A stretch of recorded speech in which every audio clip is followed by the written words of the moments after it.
ఒక అడవిలో చాలా తెలివైన కుందేలు ఉండేది. అది రోజు చిన్న జంతువులకు చదవటం, రాయటం నేర్పించేది. ఒకరోజు అడవిలో ఉన్న జంతువుల పిల్లలందరూ నేర్చుకుంటుండగా చిన్న ఏనుగు చేతిలో ఉన్న పెన్సిల్ అకస్మాత్తుగా విరిగిపోయింది.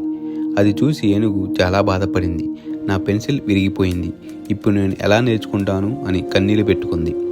అక్కడే ఉన్న కోతి నవ్వుతూ చెప్పింది, విరిగిన పెన్సిల్తో ఎవరు చదువుతారు, ఇది పనికిరాదు అని. ఏనుగు మరింత దిగులు పడింది. అప్పుడు తెలివైన కుందేలు ముందుకు వచ్చి ఇలా చెప్పింది, ఒక్క నిమిషం ఆగండి.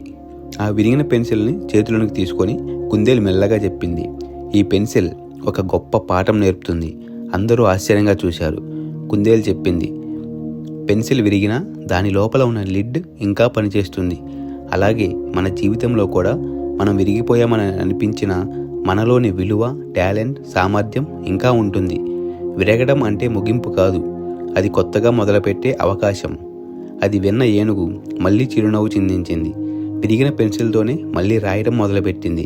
ఆ రోజు నుంచి అడవిలో ఒక మాట బాగా ప్రసిద్ధి చెందింది, విరిగినవాడు ఓడిపోలేదు, ఆగిపోయినవాడే ఓడిపోయాడు. జీవితంలో మనం ఎప్పుడైనా విరిగిపోయామని అనిపించినా మనలోని శక్తిని నమ్మితే మళ్ళీ ముందుకు వెళ్ళగలం.